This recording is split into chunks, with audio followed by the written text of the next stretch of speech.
नमस्कार और जय हिंद। सीधा अपनी कविता पे आता हूं। कविता का शीर्षक है स्त्री वेदना। तो शुरू करते हैं कि यहाँ पितृसत्ता समाज में एक औरत का जब जन्म हुआ, कि यहाँ पितृसत्ता समाज में एक औरत का जब जन्म हुआ, माँ बाप के किए दान में उस बेटी का वर्चस्व खत्म हुआ। कि बाल उम्र में परिणय देखा, बंधन बचपन से शुरू हुआ, सिंदूर पिया का हार कंगन हर श्रृंगार पिया के नाम हुआ। कि आशीष मिला तो सदा सुहागिन, वो भी पिया के नाम हुआ। क्या अपराध किया ये कि नारी का जन्म लिया, या कोई शाप रहा जो फलित हुआ। के हुआ गर्भ तो भी 100 व्यंग्यवार सहे, हुई बेटी अगर तो घर छोड़ने को यह तैयार रहे। ना साथ रहा पिया का इस माँ ने जाने क्या क्या कष्ट सहे। के लाख व्यंग्य सुन उसने फिर भी कन्या को जन्म दिया। कि लाख व्यंग्य सुन फिर भी उसने कन्या को जन्म दिया। कि फिर क्या हुआ, कि फिर ना दीप जले ना गीत चले, ना उत्सव घर पर कोई हुआ। अंधेरा रहा दिन में भी, बेशक घर में लक्ष्मी का आगमन हुआ। कि हिम्मत कर औरत ने प्रश्न पिया से पूछ लिया कि आखिर क्यों ना बेटी चाहते हो।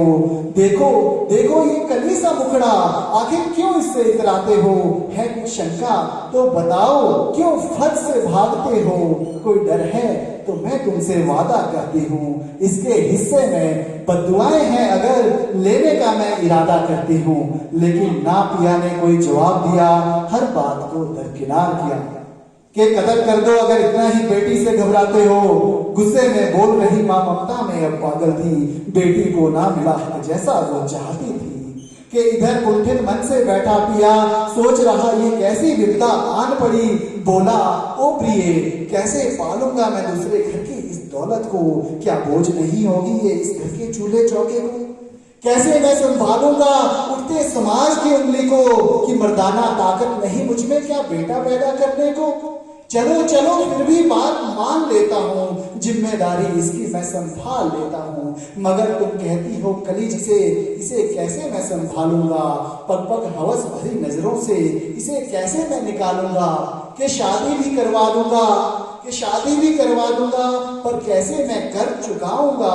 अब तुम ही बताओ प्रिय इतना दहेज कहाँ से लाऊंगा। कि इतने शंका प्रश्न लेकर पिता का बोलना वाजिब था। मान भी लेता बात मगर पत्नी के सिर पर भी तो घूंघट था। झुके सिर मान रहा वो अब तक रूढ़ियों में जो संगत था।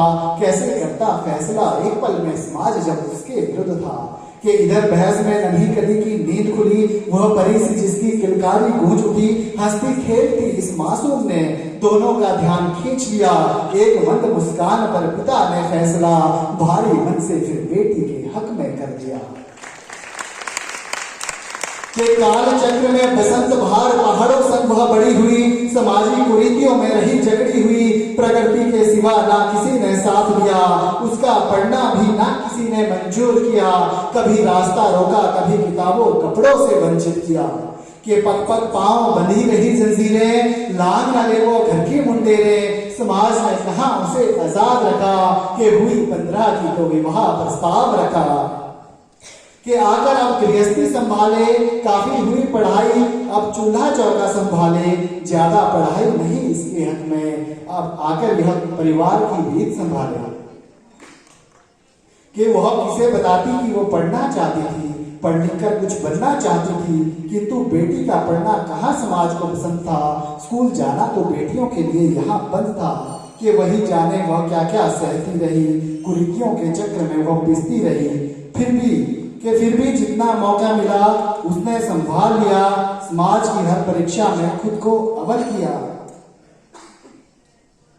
कि छुप छुप कर वो मेहनत करती, अपने सपनों के लिए वो लड़ती।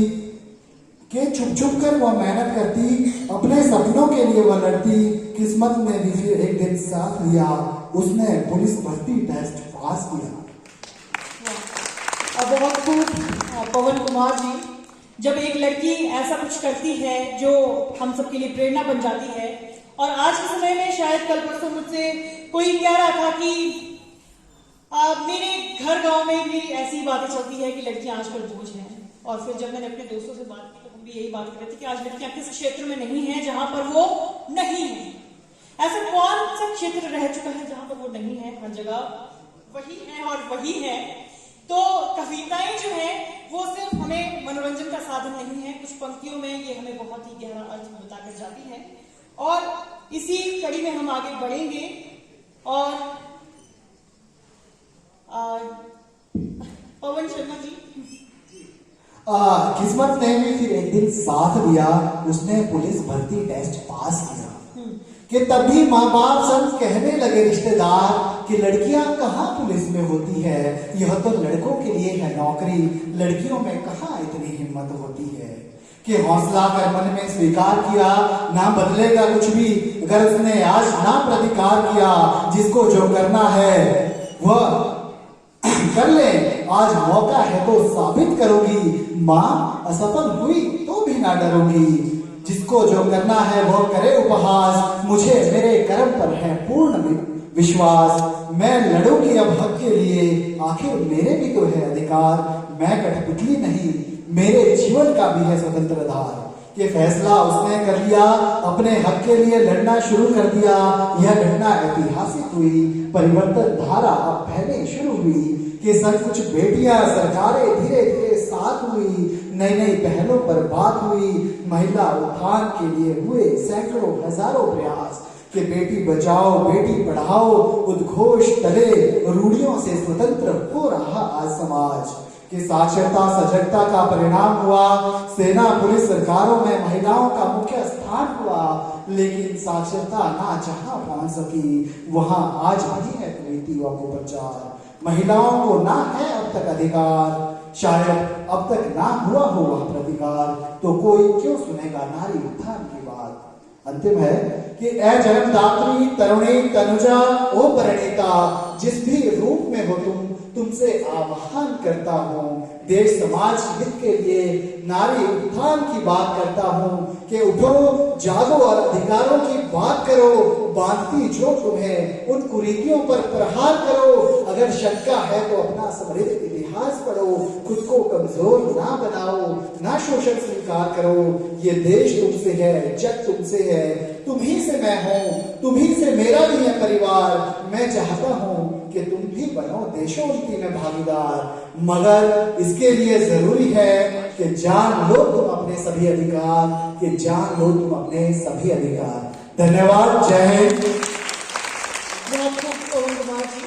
और अभी इस बात को सिद्ध भी कर दिया है हमारी विशाली जी ने, एकदम से कहा रजनी जी अभी रहती है कविता, अभी रुकिए आप। तो चलिए बहुत खूब, अब हम आगे बढ़ते हैं अपने अगले प्रतिभागी की तरफ जो है